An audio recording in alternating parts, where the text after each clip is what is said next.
A vinda do Filho do Homem será como no tempo de Noé.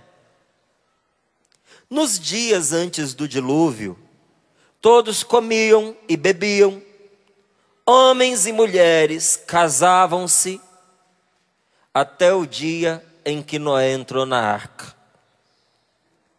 E nada perceberam, até que veio o dilúvio e arrastou a todos. Assim acontecerá também na vinda do Filho do Homem. 2 homens estarão trabalhando no campo, um será levado e o outro será deixado. 2 mulheres estarão moendo no moinho, uma será levada e a outra será deixada. Vigiai, portanto, pois não sabeis em que dia virá o vosso Senhor. Ficai certos, se o dono da casa soubesse a que horas da noite viria o ladrão, vigiaria e não deixaria que a sua casa fosse arrombada. Por isso, também vós ficai preparados, pois na hora em que menos pensais, virá o Filho do Homem. Palavra da salvação. Vamos aplaudir a palavra de Deus. Aplauda para valer. Aplaudimos de coração. Leia comigo, por favor, o versículo 42. Vamos juntos. Vigiai, portanto, pois não sabeis em que dia virá o vosso Senhor. Vamos fazer um exercício. Olhe para a pessoa que está do seu lado e diga para ela: vigiai, porque não sabeis que dia virá o vosso, o seu Senhor Jesus. Então você precisa vigiar. Deixa eu dizer isso para você, olha para cá. Vigiai, porque não sabeis em que dia virá o vosso Senhor. Veja que esta palavra ela é diferente das demais. Esse verbo ele está num tempo muito especial. Vigiai é um imperativo. É um tempo verbal com peculiaridades especiais. É um tempo forte. Porque quando este verbo, ou esse tempo verbal, ele aparece na Escritura, ele não indica apenas uma verdade de Deus, na qual nós devemos acreditar. Mas ele indica, sobretudo, uma vontade de Deus a ser abraçada. Então, quando eu e você lemos aqui, vigiai, portanto, pois não sabeis em que dia virá o vosso Senhor, mais do que nos informar, esta palavra está nos dizendo que Deus, Ele deseja profundamente que eu e você acreditemos nisso e abracemos esta verdade. Mas que verdade é essa, meu Deus do céu? A respeito da vinda de Jesus, vigiar. Eu e você não sabemos quando virá, mas uma coisa nós sabemos já nesta manhã. Nós sabemos qual é a vontade de Deus a nosso respeito em relação a esta matéria. O Senhor quer que nós façamos o quê? Que nós vigiemos. Que eu vigie, que você vigie. Mas veja, é preciso descobrir o que esse vigiar significa. Porque antes da pessoa encontrar Jesus, a palavra de Deus tem uma direção para ela, tem um norte referencial para ela. Tem uma ordem diferente para quem ainda não encontrou Jesus. Então, para você, se é o caso, que não teve ainda o seu encontro pessoal com Jesus, a ordem do Senhor primeiramente é outra, que é: acreditai e convertei-vos. Convertei-vos e acreditai. Isso quer dizer, volte-se para Deus e confie na palavra de Deus. Mas para aquele que já viveu o seu encontro pessoal com Jesus, para você que já teve uma experiência com Deus, para você que sente que o Espírito Santo está chamando você à vida de santidade, a ordem do Senhor é outra. Depois do encontro pessoal com Jesus, depois da pessoa ter recebido esta graça maravilhosa, chamada batismo no Espírito Santo, o que Jesus nos determina, o que Jesus nos ordena é: vigiai e orai. Vigiai porque não sabeis o momento. Então, quando Deus se manifesta na vida de uma pessoa, a ordem é: acreditai. Porque quando a gente vem para um encontro de oração, às vezes nós vemos coisas maravilhosas. Há anos atrás, há mais ou menos, eu não era casado ainda, então tinha uns 16, 17 anos, acho que por aí, talvez até um pouquinho mais, uns 18 anos, nós recebemos aqui, nesse mesmo espaço em que você está sentado, naquela altura, um pregador chamado Padre Robert de Grandes. Foi o primeiro encontro gigantesco que aconteceu aqui na Canção Nova, e que Cachoeira Paulista se viu em condições de receber, em condições porque teve que se adequar. Eu me lembro que às 4 horas da manhã, esse rincão já não tinha mais lugar. Eu me lembro que nós ficamos até as 2 da manhã colocando uns bancos de madeira aqui, porque não eram essas cadeiras gostosas que você está sentado, com encosto. Era banco de madeira que pegava de fora a fora, sem encosto, duro, pesado. Eles ficavam empilhados ali do lado. Então nós ficamos até as 2 horas da manhã distribuindo esses bancos, arrumando tudo, limpando, deixando tudo bonitinho. Como acontece hoje, para que você venha e encontre a Canção Nova, como uma casa bem preparada para receber você. Às 4 da manhã eu fui acordado para tirar os bancos que até as 2 a gente colocou. Porque tinha tanta gente que teria que se realizar o encontro inteiro sem os bancos. Então às 7 da manhã o encontro começou mais cedo do que o previsto e terminou mais cedo do que o previsto. Por quê? Tinha tanta gente nesse lugar que acabou a água potável de Cachoeira Paulista, da região. As pessoas precisavam beber água, não tinham. Então quem estava vivendo ali o dia já era agora a base de refrigerante, porque a água que tinha para comprar a gente já tinha comprado, não é? E você pode pensar assim: mas meu Deus, que transtorno. Transtorno foi um dia de milagres. E eu me lembro que ali mais ou menos perto daquelas árvores, um senhor que estava sentado numa cadeira de rodas voltou a andar. Aquilo foi uma coisa maravilhosa. Maravilhosa diante dos nossos olhos. Tinha tanta gente doente, aleijada, paraplégica, espalhada por esta chácara que você não acredita. Se você passar ali em frente à capela, sabe lá onde é a ermida de Nossa Senhora, não sabe? Já viu que ali perto da ermida tem umas casinhas, não tem? Eu morava numa daquelas casinhas. Quando eu abri a porta, eu e mais 15 rapazes, quando eu abri a porta de casa, tinha paralíticos estendidos por aquela rua que desce ali em frente àquelas casinhas. Então, de lá até aqui, tinha tanta gente, entre elas tantas pessoas enfermas, como eu nunca havia visto na minha vida. E pessoas foram miraculosamente curadas naquele dia. E quem estava aqui, recebeu de Deus um chamado e uma ordem.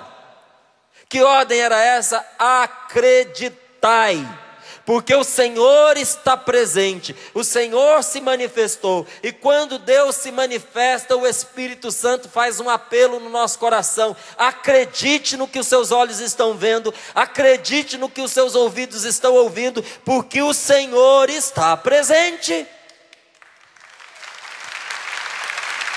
Porque mesmo diante de uma obra maravilhosa de Deus, nós corremos o risco de não acreditar. Só que eu e você já tivemos experiências da mão de Deus que se estendeu na nossa vida e nos ajudou. Verdade? Ou nunca aconteceu com você? Nós já tivemos na nossa vida, eu na minha e você na sua, momentos em que nós não temos como provar, mas nós sabemos com firme convicção que foi o Senhor quem agiu, que foi o Senhor quem interviu, que foi o Senhor quem nos salvou, que se Deus não tivesse colocado a sua mão, nós estaríamos perdidos, talvez nós estivéssemos mortos, porque as intervenções de Deus na nossa vida são salvadoras, inclusive do ponto de vista físico. Eu poderia ficar aqui nesta manhã trazendo vários relatos em que eu acredito piamente que Deus salvou a minha vida. Até porque Ele tem um plano de serviço para mim. Porque o meu chamado como evangelizador também não acabou. Então Deus interviu e me salvou. Mas assim como eu reconheço esses momentos na minha vida da intervenção de Deus, eu também reconheço aqueles momentos em que eu rezei e eu não vi Deus me atender. Já aconteceu com você também? Talvez inclusive esteja acontecendo. E quando nós estamos esperando os sinais da presença de Deus, e essa presença parece não se manifestar, existe uma outra ordem de Deus para nós, que é vigiai. Quando o Senhor se manifesta, a ordem é acreditai. Enquanto nós esperamos pelo tempo de Deus, qual é a ordem? Vigiai. Vigiar, nas palavras de Jesus, gente, é de certo modo acordar para a verdadeira vida. Quando na Sagrada Escritura você vê Jesus dizendo, ou os apóstolos dizendo, em cumprimento às ordens de Jesus, vigiai, você pode compreender perfeitamente por trás desta palavra uma sacudida do Espírito Santo, seguida das palavras: acorda.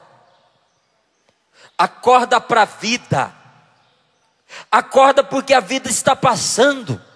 Vigiar, nas palavras de Jesus, é eu e você acordarmos, despertarmos para a verdadeira vida, porque essa nossa vida que nós estamos vivendo neste mundo é muito parecida com um sonho, é muito parecida com um sono. E se a gente não tomar cuidado, nós passamos os nossos dias nessa terra dormindo, dormentes, adormecidos, distraídos. Mas essa vida nossa parece de verdade com um sonho? Parece. Tem algumas características que faz a gente entender isso muito fácil. Primeiro, pela brevidade. Essa nossa vida é muito breve. Essa vida passa rápido demais. Eu me lembro que quando eu tinha a idade dos meus filhos, um tem 14, o outro tem 12, eu olhava para uma pessoa da minha idade, eu tenho 40, e eu dizia assim: é um senhor, é um velho. Seu pai é jovem, é velho. Meu pai é velho, ele tem 40 anos, velho, 40 anos. Hoje eu olho um homem de 40 e penso, uma criança. E eu olho para trás e vejo, gente, ontem eu tinha 14 anos. Com 14 anos eu fui embora de casa, eu passei num concurso e fui embora. Parece que foi ontem que eu saí da minha casa, me despedindo do meu pai, da minha mãe. Gente, parece que eu pisquei e acordei com 40. Não é assim com você, não? A vida passa breve, rápido demais. Outra coisa que mostra a brevidade da vida: o sonho, ele acontece fora do tempo. Coisas que levariam semanas, meses para acontecer, acontece numa noite quando você dorme no seu sonho.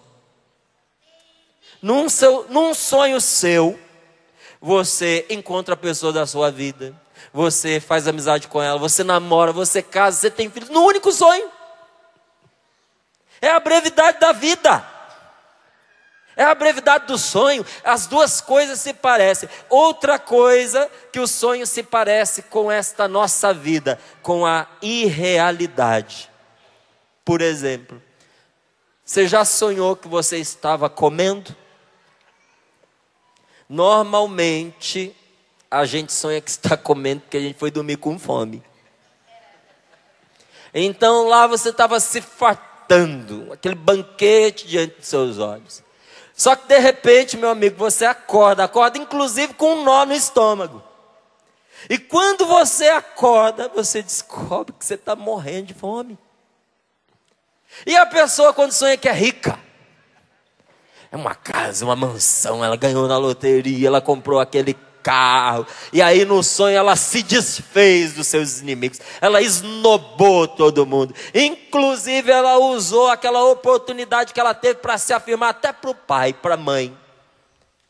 No sonho ela estava tão empapuçada, tão arrogante, que até o pai e a mãe essa pessoa desprezou. E aí de repente, não mais que de repente, pela janela do seu quarto, um raio de sol atravessa bem no meio da testa dela e ela acorda tão pobre quanto ela dormiu no dia anterior. Que decepção! Que decepção! Preste atenção numa coisa. Quando o rico deste mundo morre, é como o pobre que desperta depois de ter sonhado que era rico. Às vezes nesse mundo a pessoa foi rica, mas era pobre no seu coração. E era tão pobre, tão miserável, que nesse mundo a única riqueza que ela tinha era dinheiro. Só que dinheiro não acompanha ninguém depois da morte. Então quando a pessoa morreu e acordou diante de Deus, adivinha?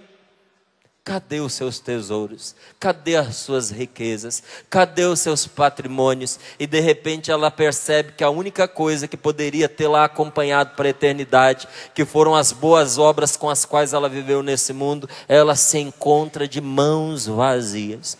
O sonho é assim. E essa vida também é assim. Mas tem uma característica que a vida e o sonho não compartilham, que é a importância, que é a relevância ou a irrelevância. Por exemplo, no sonho você pode ter matado, você pode ter roubado, mas isso não interfere na sua vida quando você acorda.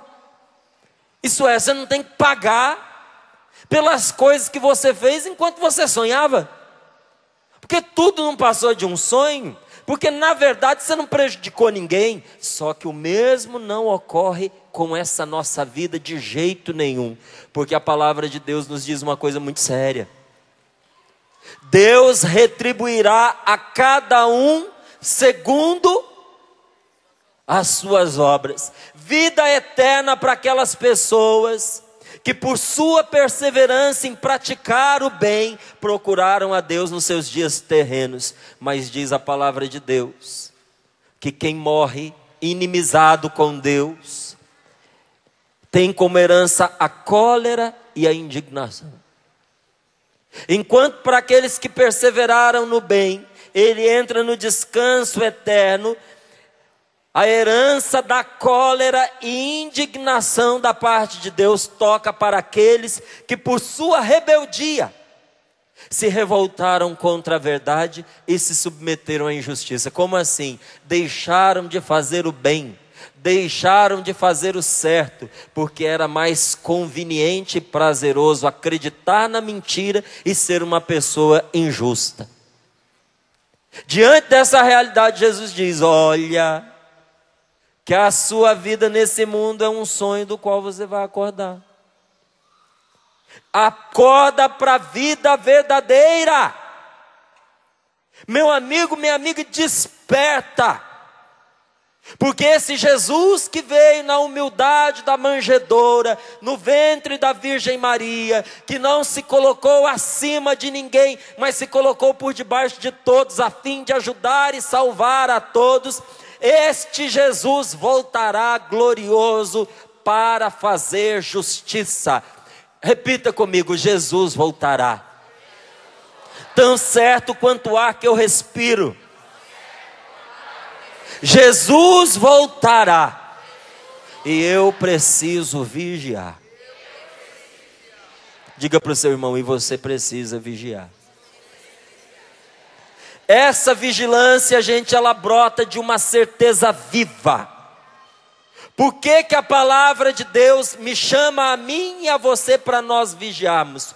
porque existe uma certeza na palavra de Deus e que o Espírito Santo plantou no meu e no seu coração.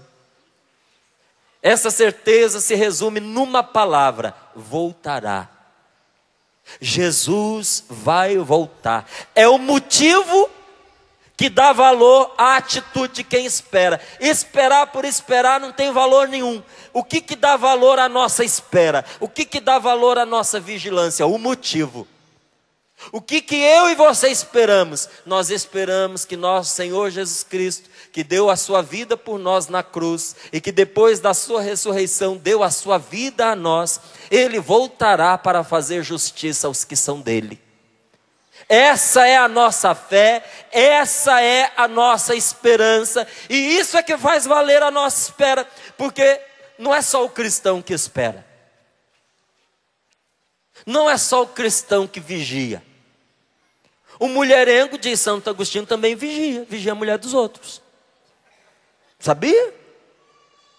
Às vezes, enquanto você sai para trabalhar, às vezes, enquanto você abandona a sua esposa, não dá atenção, não dá carinho, não tira um tempinho para você passear com ela, para você escutá-la. Tem um desocupado, que não trabalha, que não faz nada além de vigiar. Vigiar o quê? A sua mulher. À espera de uma oportunidade de investir em cima dela.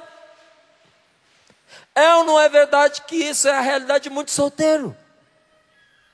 Você pergunta para o indivíduo, ele já tem mais de 30 anos, e aí, você não quer casar? Não, estou curtindo a minha vida. Curtir a vida é vigiar a mulher disponível, para ele não ter só uma, para ele ter várias. Então ele vigia ante a oportunidade de conquistar, de seduzir, de explorar sexualmente. Está vendo que tem outro jeito de vigiar? Você sabia que o ladrão também vigia? Você vigia a sua casa contra o ladrão, e o ladrão vigia você à espera de roubar a sua casa. O ladrão também vigia. Gente, é uma coisa terrível de se pensar e uma coisa terrível de se dizer, mas eu vou dizer. E o demônio vigia a gente dia e noite, à espera de invadir o nosso coração e de nos roubar de Deus, e de nos tirar da presença de Deus. Mas com certeza esse vigiar não é uma coisa boa.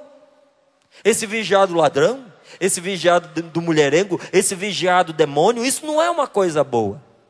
A vigilância de um homem, a vigilância de uma mulher de fé, é a espera da volta de Jesus. Vigiai, você leu comigo esta palavra, porque não sabeis o dia em que o Senhor virá, mas sabeis uma coisa: o Senhor virá.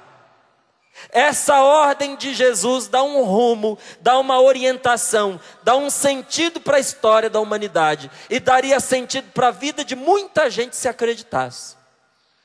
Ai, a minha vida é sem rumo, a minha vida é uma vida sem sentido, porque é uma vida vivida só para você, meu querido. É uma vida orientada para os seus prazeres, é uma vida vivida na carne, é uma vida vivida no egoísmo, é uma vida vivida para esse mundo. Quem vive para esse mundo se perde, porque você não foi feito para esse mundo. Nós fomos destinados para a eternidade. Nosso tempo nesse mundo é uma passagem. Então quem quer se orientar apenas para cá, se perde. Não sabe para onde ir, porque quando você está num ponto e você não quer sair desse ponto, quando você está nessa vida e você não quer sair desta vida, qualquer direção vale a pena, porque você não vai sair do lugar. O que te importa, você que vai ficar no mesmo lugar, saber onde é o norte, onde é que é o sul, onde é que é o leste, onde é que é o oeste? Você não vai sair do lugar. Você não precisa de orientação, você não precisa de sentido. E muita gente vive uma vida sem sentido porque ela não sabe para onde caminha. Quando Jesus ele nos diz que nós devemos vigiar porque Ele vai voltar, essa ordem dele dá um rumo, dá um sentido para a história da humanidade, e Jesus orienta cada um de nós para onde Ele quer que nós estejamos voltados. Para onde que Jesus quer que eu e você estejamos voltados? Para quando Ele voltar. O importante nessa palavra de Jesus não é o quando isso vai acontecer. Porque quando a gente fala da volta de Jesus, a primeira pergunta e a que mais aflige o coração das pessoas é: quando? E aproveitando dessa ideia do quando, muita gente já marcou a data, você sabia? Marcaram para o ano 2000, você lembra? Aí tinha uma profecia macabra, uma profecia diabólica, porque essas profecias fora da Sagrada Escritura, elas são terríveis.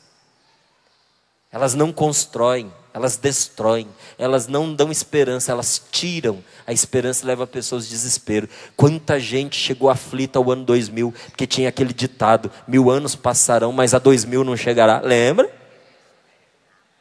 Aí falha, porque falha é profecia fracassada, é falsa profecia. Aí eles dizem: não, é que nós erramos na conta. Na verdade será no ano de 2014.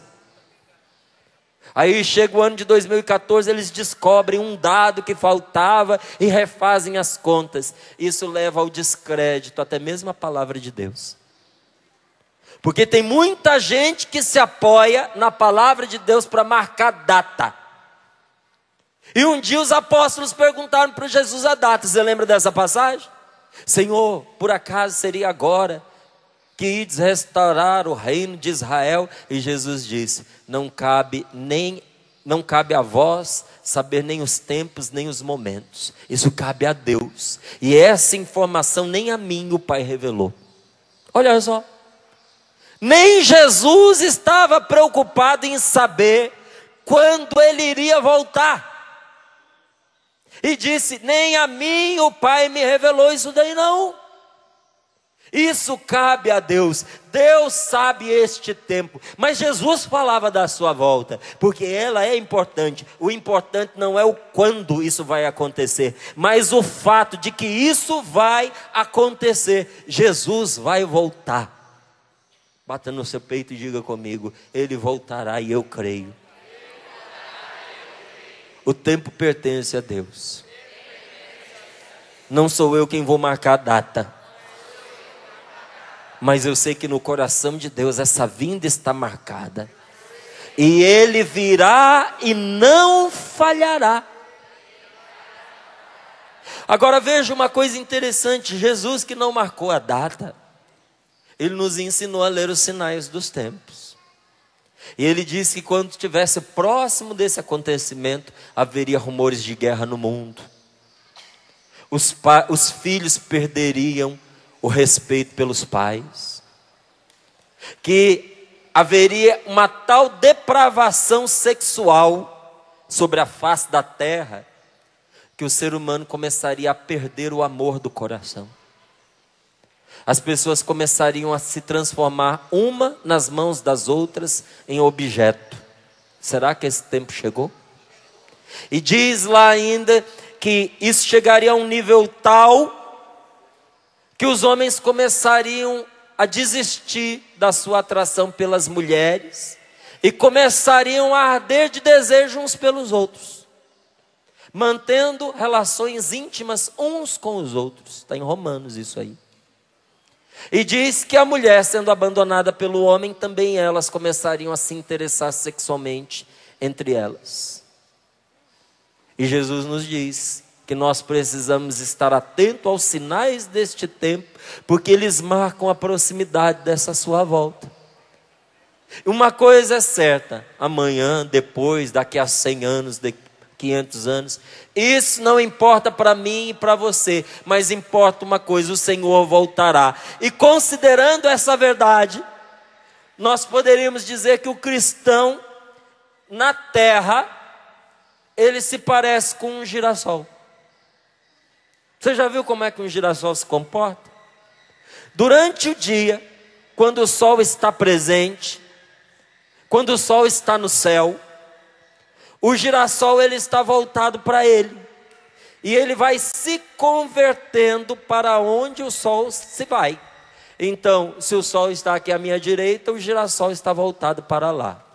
Se o sol começa a cruzar o céu indo para a esquerda, o girassol vai acompanhando. Você já prestou atenção nisso? Alguma vez na sua vida você se perguntou porque o nome dessa flor é girassol? Ah, eu acho que é girassol, porque ele parece um sol. Ele é todo amarelinho, as suas folhas parecem como que raios. Não, não é por causa disso não. É girassol, porque ele acompanha o sol em toda a sua trajetória. Agora, o que muita gente nunca se perguntou é o que acontece com o girassol assim que o sol se põe. Porque se ele se orienta pelo sol, hora que o sol se põe e ele desaparece do céu, o que acontece com ele? Você já se perguntou? Ele imediatamente, no escuro, se volta para o lugar onde o sol vai nascer. É bonito, não é?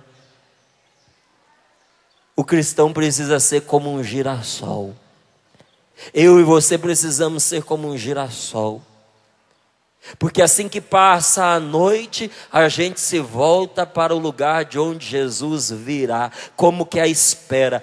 Depois de ter acompanhado o sol durante todo o dia, o girassol volta para o lugar de onde o sol virá novamente, como que a espera. Jesus quer que eu e você, Jesus quer que os seus discípulos, depois do seu desaparecimento, se comportem da mesma maneira, permaneçam voltados com o coração e com o desejo para onde por fim ele vai reaparecer. Mas veja, não é somente essa vinda final que quem crê em Jesus deve esperar de maneira vigilante. Porque teve uma primeira vinda, Jesus veio no seio da Virgem Maria. Você sabia disso, não sabia? Terá uma segunda vinda, que será a vinda gloriosa de Jesus. Só que entre a primeira e a última vinda de Jesus, de diversas maneiras o próprio Jesus deu a entender que há uma vinda intermediária. Há uma volta de Jesus particular e pessoal que se dá na vida de cada um de nós no momento da nossa morte. Você sabia que você vai ter um encontro particular e pessoal com Jesus? Você sabia disso? Que Ele vai atender você sozinha, sozinho, pessoalmente, sem intermediários e em particular. E sabe quando é que isso vai acontecer? No momento da sua morte. Todos nós vamos ter esse encontro com o Senhor. E aqui é importante a gente prestar atenção numa coisa, principalmente se você tem medo do fim do mundo. Eu não sei se isso vai tirar o seu medo ou se vai aumentar. Mas o mundo, ele passa por mim e se vai. No momento em que eu passo pelo mundo, quer mais fim do mundo do que isso? Esse mundo vai acabar para você no dia em que você morrer. Esse mundo vai passar pela sua vida e vai embora no momento em que você passar por este mundo. Este mundo vai ter um fim para você. Por isso que a palavra de Deus nos diz, naquela passagem, naquela parábola de Lázaro e do homem rico, o Senhor diz: insensato. É o que o rico da parábola ouve de Deus. Esta noite a tua vida será pedida de volta. O que aconteceu? Morreu o rico e morreu o pobre Lázaro. Lázaro ficava à porta deste rico mendigando. E o rico não dava para ele nem as migalhas que caíam da mesa e que os cachorros vinham comer. E depois de ter comido lá da mesa do rico, Lázaro, que não tinha nada para oferecer para os cachorros ainda vinham lamber as feridas dele. Aconteceu o que acontece sempre. O fim chega para todo mundo. Morreu o pobre e morreu o rico. Porque eu nunca ouvi falar na face da terra de um homem que tenha tanto dinheiro que foi capaz de impedir a própria morte. Não teve. O rico morre igualzinho o pobre. E você pode construir casa de mármore no cemitério, você pode embalsamar o corpo, você pode fazer o que você quiser, que vai perecer e vai apodrecer do mesmo jeitinho. O fim do corpo do rico e o fim do corpo do pobre é o mesmo. Aconteceu que os dois morreram. E Lázaro foi levado para junto de Deus. E encontrou ali conforto, consolo, descanso. E o rico foi enterrado e, encontrando-se no inferno, ele gritou. E a palavra de Deus nos revela que ali não tinha mais nada o que fazer. Já estava tudo decidido para eles. Não adiantava nenhum dos dois esperar que algo de novo acontecesse, nem para Lázaro, nem para o rico, porque para os dois, o Filho do Homem já tinha vindo, e o julgamento já tinha acontecido. Então preste atenção no que eu vou te falar agora. É uma imbecilidade a gente se enganar imaginando que afinal, ninguém sabe quando chegará o fim. Ai, graças a Deus que eu não sei, assim eu vivo sossegado. Meu querido, há tantos fins do mundo, quantas são as pessoas que morrem. Hoje mesmo é o fim do mundo para centenas de milhares de pessoas, sabia? Que nesse momento em que você está aqui rezando com a gente, o mundo está acabando para muitas pessoas. E você e eu, nós não sabemos a nossa hora. Você sabe a sua hora? Quer saber? Sinal de que você é inteligente. Nunca fiz essa pergunta para Deus. Senhor, quando será a minha hora? Vai que Ele responde. É agora, meu filho. Que bom que você perguntou, porque eu já ia tocar mesmo nesse assunto. Só não estava sabendo como fazer, já que você introduziu a conversa. Você está pronto? Eu e você não sabemos quando será a hora, quando será o momento. Então a palavra de Deus nos diz de uma maneira elegante o que eu vou dizer de uma maneira que não é tão elegante. Fique esperto. Atrás da palavra vigiar, se você quiser colocar uma gíria, porque aí traduz para a nossa realidade atual, vigiar significa o quê? Fique esperto. Quer que eu diga de outra maneira? Abre o teu olho. Porque a hora chega e você não vê. Além disso, Jesus ele nos visita de uma outra maneira enquanto nós estamos vivos. Tem uma vinda de Jesus para nós na hora da nossa morte, mas Jesus nos visita enquanto ainda estamos vivos. E Ele faz isso de uma tal maneira que se eu e você não vigiarmos, nós vamos deixar escapar o momento.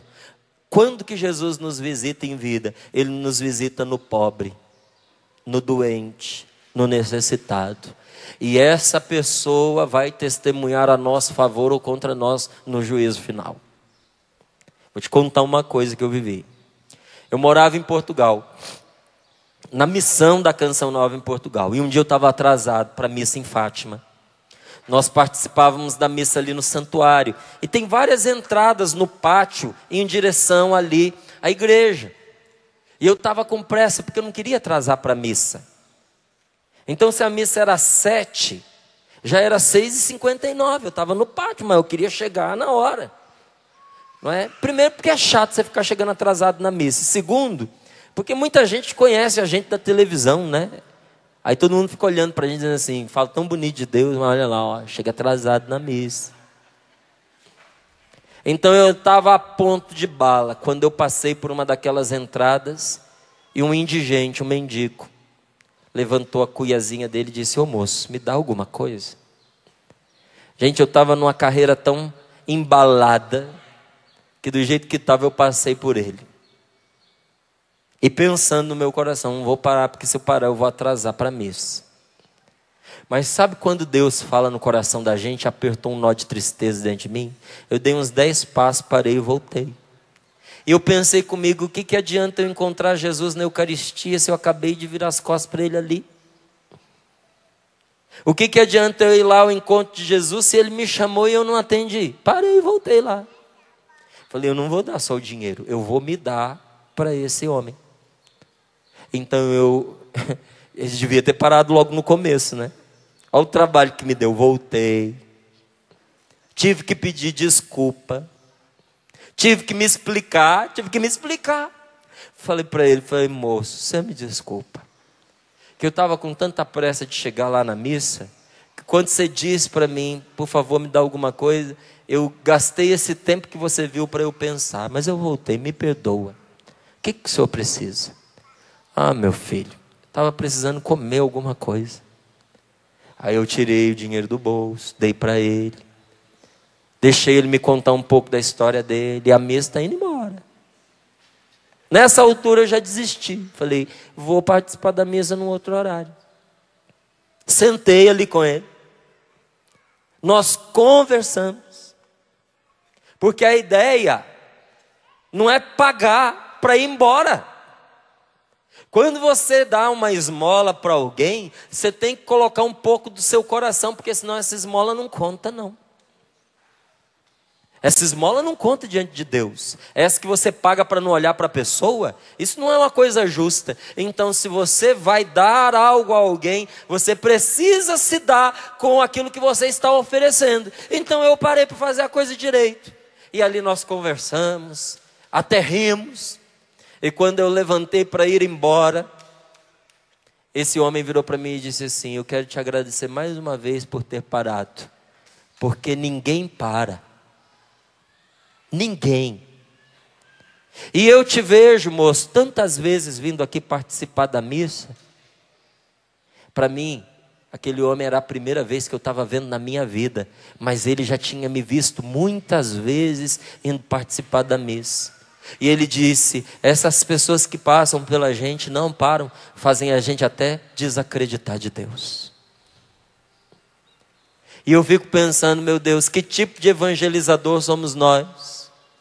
Ou que tipo de gente de fé somos nós, se a nossa vida não segue o que a gente fala? E eu não tenho dúvida de que naquele momento, Jesus me chamou. E aí, como Deus ele fala comigo dessas coisas, aquilo ficou remoendo dentro do meu coração. Cheguei em casa, fui ler um livro do professor Felipe Aquino, se eu não me engano é na Escola dos Santos Doutores, abri e aí estava lá numa passagem, na vida de um santo, se eu não me engano era São Francisco de Sales, que dizia o seguinte, o que o mendigo faz com a esmola é um problema dele e de Deus, e Deus vai pedir contas para ele, de você, Deus vai perguntar se você deu ou não. Nossa Senhora, fica a dica. Para quem não abre a janela, para quem não põe a mão no bolso e diz assim, eu não vou dar, porque a pessoa vai usar com drogas. A gente precisa ter discernimento. Se você abrir a janela do seu carro, vai colocar em risco a sua vida, a vida dos seus filhos, você não tem o direito de abrir. Mas a pessoa já te abordou. E você não dá porque não quer. E se desculpa atrás da palavra de que a pessoa vai usar mal. Isso é entre ela e Deus. A você cabe responder, você pode ajudar ou você não pode ajudar. Porque você pode ter certeza de uma coisa, meu querido. O Senhor está te visitando naquele momento através daquela pessoa. O Senhor nos visita através não só dos indigentes, mas daquela pessoa doente, que mandaram te avisar, da sua família, aquele amigo que você não visita, o fulano que você conhece que foi preso. Ah, eu odeio o ambiente de cadeia, mas você conhece uma pessoa que está presa. Se você odeia visitar, imagine ele morar lá dentro. Custa mais para quem? Para você visitar ou para o outro ficar lá enfurnado sem nenhuma visita. Mas ele mereceu. Deixe Jesus julgar os merecimentos. A mim e a você nos cabe amar. E aí a palavra de Deus nos diz o quê? Que no dia do nosso julgamento, Haverá ali outras pessoas conosco, que aí já é o julgamento final. E haverá alguns que dirão assim: mas quando, Senhor, nos sucedeu ver-te? E Jesus vai responder: vocês estão lembrados? Daquele que estava com fome, daquele que estava com sede, daquele que estava sem roupa, daquele que estava doente? Era eu. Ah, mas era o Senhor, eu não sabia. Entre a primeira e a última vinda de Jesus, há aquela vinda da qual fala Santo Agostinho: tenho medo do Jesus que passa. Você já ouviu essa expressão? Tenho medo da graça que passa. Tenho medo do Deus que passa. Santo Agostinho diz: tenho medo do Jesus que passa, porque Jesus já te visitou. Você se lembra? Não precisa me responder. Tem uma boa notícia para você: ele ainda vai te visitar. Mas só reconhece quem vigia sobre o próprio coração. O próprio Jesus, gente, ele se pronuncia a esse respeito. Um dia, quando ele estava diante de Jerusalém, e Jesus previu a destruição de Jerusalém, e ele disse: Jerusalém, Jerusalém, que mata os profetas, quantas vezes eu quis te recolher debaixo dos meus braços, como a galinha faz com o pintinho embaixo das suas asas, mas você não reconheceu o dia em que você foi visitada por Deus. Isso ficou oculto aos seus olhos. Deus te visitou e você não foi capaz de reconhecer. Quantas vezes na nossa vida Deus fala no nosso coração e a gente sente que Ele está falando, a gente sente que há uma palavra diferente tocando em nós, mas a gente endurece o coração. Vigiar sobre o Senhor que vem, gente. Tudo depende disso na minha vida e na sua. Vigiar sobre o Senhor que vem. Mas por que tudo depende disso? Porque a nossa eternidade depende disso. Nenhuma outra razão é mais forte do que essa. Nenhuma vigilância é mais necessária do que essa. Você esperar pelo Senhor que vem, porque Ele virá. Vigiai. Mais do que uma ordem, mais do que uma expressão de autoridade, é um convite, é um apelo aflito. Deus tem medo de nos perder e por isso Ele fala conosco desta maneira. Deus tem medo de perder você. Ele te ama. E Ele sabe que você corre o risco. Por medo de perder você, o Senhor dá a mim e a você, nesta manhã, uma ordem: vigiai. Mas o que significa vigiar? Jesus mesmo revela o significado para nós, quando Ele associa um outro verbo ao verbo vigiar. Por exemplo, você mesmo leu comigo, na segunda parte aí, deixa eu até ver lá, Mateus 24, versículo 43, olha lá: ficai certo, se o dono da casa soubesse a que horas da noite viria o ladrão, ele vigiaria, não deixaria que a sua casa fosse arrombada. Por isso também vós, ficai o quê? Ficai o quê? Preparados. Então, Jesus faz esse verbo ser acompanhado de outros: vigiai e ficai atentos, vigiai e ficai preparados, vigiai e orai. Nesta passagem que eu acabei de ler para você, vigiar tem a ver com o ficar atento, tem a ver em você se concentrar. Mas se concentrar em quê? Na pregação? Não. Tem a ver com você se concentrar em Deus. Para você se libertar da distração. Para você se libertar da dissipação. E para você se libertar da despreocupação. Porque nós vivemos num mundo distraído. Nós vivemos num mundo doente de barulho. Igualzinho na época de Noé. Você não leu aí comigo a passagem? Na época de Noé, foi ou não foi? Eu leio de novo, não tem problema. 24, 37. Olha lá no 37. A vinda do Filho do Homem será como no tempo de Noé. Como assim no tempo antes de Noé? Eu digo, olha lá, 38. Nos dias antes do dilúvio, eles comiam, eles bebiam, homens e mulheres se casavam, até o dia em que Noé entrou na arca. Eles preocupados com comer, com beber, com o prazer da vida, não perceberam o que estava se avolumando em cima da cabeça deles. A morte estava chegando. Gente, o nosso país tem passado por situações extremamente delicadas. E infelizmente os cristãos não estão vendo para onde que o nosso país e que o nosso mundo está caminhando. A coisa está acontecendo em cima da cabeça da gente, diante dos olhos da gente. E quando você vai alertar uma pessoa que às vezes é de igreja, ela fica brava com você. É como você avisar um fumante, ele fica bravo com você, porque ele não quer pensar que o cigarro vai matar ele. É como você falar de bebida para um alcoólatra, mas ele é um alcoólatra bom, ele é um alcoólatra religioso, ele é uma pessoa de bom coração, ele faz caridade. Mas aí a hora que você vai falar para ele que ele é escravo do vício, ele dá um pulo desse tamanho, ele fica bravo com você. Ele diz que ele bebe quando ele quer, que ele para quando ele quer, que ele bebe só socialmente, e que ele fica caído na sarjeta todo urinado e defecado porque ele quer. E se você insistir, você apanha. Se você chegar hoje para falar para alguns cristãos do que está acontecendo na nossa sociedade, você apanha.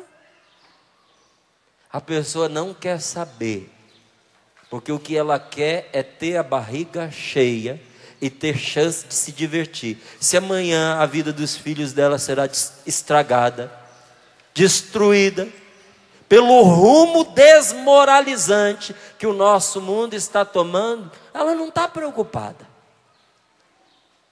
Diga para mim se nós estamos ou não estamos num mundo distraído. Me responda, por favor. O tipo de educação que está sendo dado para o seu filho, para a sua filha, para o seu neto, para a sua neta. As coisas que há 15, 20 anos atrás não era porque era fora de moda, não. Era inadmissível porque se tinha uma moral, porque se prezava por princípios. Hoje a gente é obrigado a engolir com a maior naturalidade. E não tem nada a ver com aceitação de diferenças, porque eu sou plenamente a favor de aceitar as diferenças. Eu não obrigo ninguém, e Deus me livre de um dia querer obrigar uma pessoa a ser cristã. Se a pessoa não quer ser, isso é algo entre ela e o Criador dela. É entre ela e Deus. Mas uma coisa é eu aceitar esta pessoa que não acredita e que quer viver de qualquer jeito. Outra coisa é eu ser obrigado a viver como ela e aprovar o que ela está fazendo e aceitar que ela queira doutrinar os meus filhos para viver como ela. De numa sociedade de gente cristã, nós não podemos nos manifestarmos como cristãos. Isso é uma coisa terrível e que as pessoas não fazem nada porque estão distraídas. Porque o que importa é o agora, é esse momento de hoje, é esse dia de hoje. Se eu tiver o que comer, se eu tiver o que beber, se eu tiver o que vestir, e se eu tiver algum prazerzinho, isso está bom para mim. Tem energia? Televisão está funcionando? Computador está lá em casa? Eu estou satisfeito. Isso me basta. Isso não é viver. Isso é sobreviver. E por isso não é difícil entender que há pessoas que se matem vivendo uma vida só assim, porque você não foi talhado para isso. Não dá para chamar isso de vida. Então veja, a gente precisa despertar. Vigiar significa acordar para a vida, prestar atenção no que Deus está nos mostrando, porque a atenção é uma das coisas que Deus mais exige do homem. Por que acontecem milagres? Os milagres, gente, são um jeito de Deus chamar a atenção da gente. Porque quando acontece um milagre, as pessoas prestam atenção.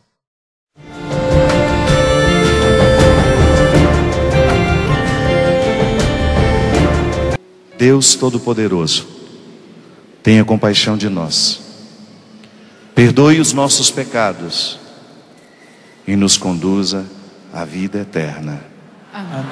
Mais um abraço de reconciliação agora.